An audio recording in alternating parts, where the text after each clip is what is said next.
Hi folks, today I'm going to be taking a closer look at the SVEA 123 stove that's made by Optimus. So the reason I thought I'd do a quick video on this stove, I have used it in a couple of my other videos and people have commented on it, and I thought it'd be nice to just give my thoughts on it, show it to people and discuss its pros and cons. So stay tuned. So this is how I store it and carry it. Keep it in this bag that it comes with. Now that's quite useful for if you get soot on your pots to protect your bag and your kit. But also just a handy storage bag to keep it all compact together, so I always keep it with this bag that it came with. Now another thing that I find is quite useful is to keep the actual stove in a plastic bag, because if you take this out into the field and this is the one you're going to cook with, there's always the chance that fuel will leak from the stove into the pot. Certainly that happens in the aluminium cup that comes with the stove, so I'm always wary of having this in direct contact because it can contaminate your pot, and then that's a bit useless out in the field. So this stove has been around for quite some time now. It's actually a fairly traditional looking stove, and it's called SVEA 123, although it's made by Optimus. SVEA was the original company that developed this particular model. Now Optimus is a Swedish company, as was SVEA, and they've been going for over 100 years. Anyway, so Optimus bought out SVEA in the sort of 60s, 1969 or so, and at that time SVEA was already producing an early version of this particular stove. So the first version of this stove was introduced in the mid-50s, and it rapidly became very popular because at that time there was an explosion of people going into camping, accessing the outdoors, and they were looking for portable, easy to use methods of cooking food. Not everywhere you went at that time you could just make an open fire, so people were looking at alternative sources of technology that they could use for their camping activities. And although in this day and age we might not consider this a lightweight option, in the mid-50s this would have been considered very portable and lightweight camping stove, so it was actually ahead of its time. Now, although it was lightweight at the time, it's not considered lightweight these days. It's all solid brass construction with metal, and it's over 500 grams, which are around about 19 ounces. So it's not a lightweight stove in the modern sense of the word. Now, it was considered a self-contained unit. It came with its own little cup. I don't find that particularly useful. Okay for a brew, but not really for any cooking. Now, the stove itself comes with this built-in wind protector, and it also has a regulator key, which is actually attached, so you don't risk losing it. And as you can see, the actual stove itself, it's actually quite small. And the original Primus and stoves were quite a lot larger, the base, which is why this was seen as such a portable, good option for camping at the time. So here you have the fuel filling hole, and it has a pressure release valve on the cap as well. Once this gets hot, the whole stove, it needs warmth and heat to maintain a degree of pressure in the tank, which then allows the fuel to be forced up through into the burner. Now this one does have a wick. It's not fully pressurized, so it doesn't have any way of pressurizing the tank externally like you get on some of the other Primus models, but it does build up a degree of pressure due to the warmth, and then the fuel will come through, and there's a jet, and it'll vaporize when it's warm. It'll vaporize and shoot the vapor onto this flame spreader on the top. So this flame spreader here is quite important. The fuel will hit it underneath. It'll suck air into the side vents. Air gets sucked in there. It mixes with the fuel, the vaporized fuel, just underneath the burner plate, and then will be spread out to the sides of that burner plate. So that's pretty much how it functions. And this is the regulator cap, and you use the key to adjust that. Now the early versions of these, they were called just the 123. They had a separate pricking iron for cleaning the jet.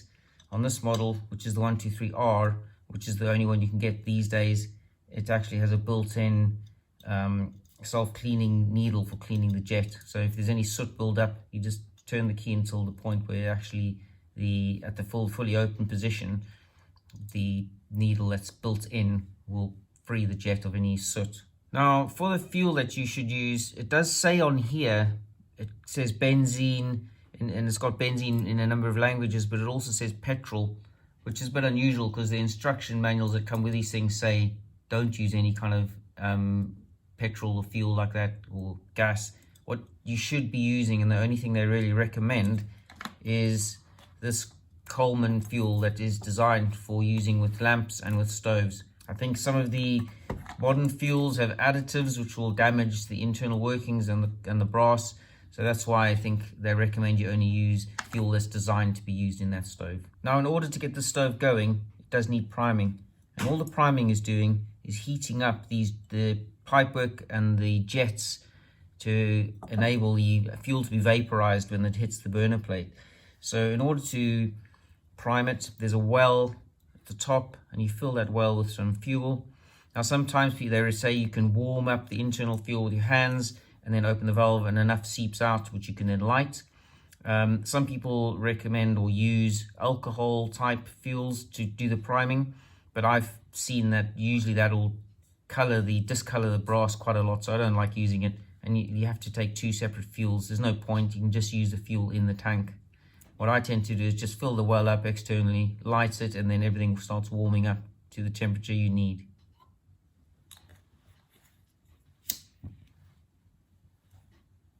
So all that flame is doing now is heating up the chamber, heating up the fuel pipe and the jet, and it'll allow it to vaporize the fuel and burn correctly.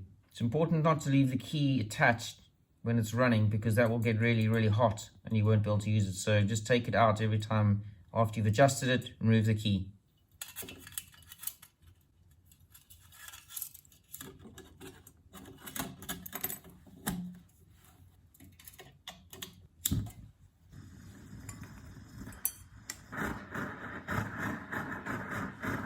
Now, these stoves work best if there's a lot of fuel coming up to be vaporized on the burner plate. If it's got a very yellow flame, then you know there's too little fuel coming through. So you always adjust it until there's a good blue flame, and that'll make it function properly. It'll suck through the fuel, vaporize it against the burner plate and burn a lot better. Now, these stoves, once they get up to heat and speed, they have a lovely roaring sound that everybody often talks about with these stoves, and you can start to hear it now.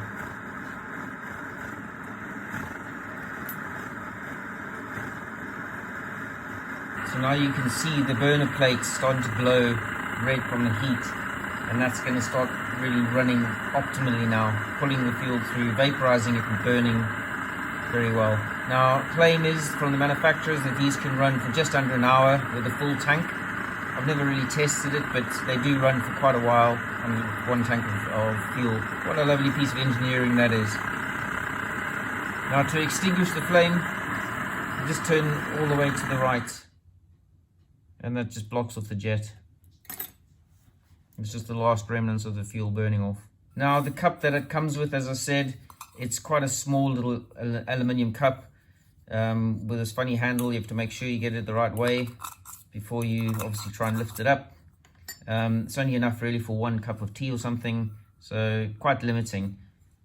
So what I did, and it's a fairly common upgrade that most people do with these stoves, is that Optimus also will sell this pot set, and it is called the Optimus Terra Weekend, and the stove fits exactly inside perfectly, which is, you know, obviously a real advantage. So it comes with a cup or a small pot, and then a larger pot that has a heat exchanger on the bottom that actually makes it burn very efficiently. So definitely worth it. This does have some gradations on the side so you can see volumes, but I do think that having this heat exchanger on the bottom and the fact that it fits the stove really well makes it a really good combination, and well worth. If you're thinking of the stove, I would think about this combination too.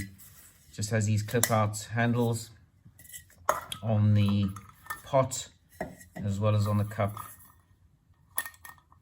Just clip in like that, so that can function as the lid for the pot, or you can use it as a cup or a small pot as well. So the question, I guess, is in this day and age, why would you bother with something like this? And, you know, there are much better modern equivalents that burn multi-fuels, or you might be quite interested in sticking with traditional wood burning, twig stoves or something like that. Well, yeah, you have got a point, but these are super rugged. They are a lovely piece of engineering. They've been around for a long time, tried and tested. But there are some advantages. Obviously, you can't always use a twig stove everywhere. If you're working in a woodland or spending time in a woodland where they don't allow fires, then clearly you'll need some form of camp stove. Now, another thing that's quite advantageous about this type of stove is that they're quite resilient to temperatures, so you can actually use them in a quite cold, snowy environment. And I recently did a trip up a mountain in the snow. And you know, it's such a reassuring, lovely sound having this roaring away in the background, melting some snow for my brew. It was a bitterly cold day and it functioned perfectly. You know, there are some times when you do definitely need another stove rather than just using a fire or a twig stove. And you know, this isn't a bad option. The fuel is readily available, and as I said, it is a robust stove. And if you're not too worried about weight, then the stove combined with this pot set, I think, gives you a really good option. Now, the only thing I would say, and the disappointing thing about these stoves now, is that for nearly 100 years they were made in Sweden. It's still a Swedish company, Optimus, but like a lot of companies, they now have their products made in a land far away.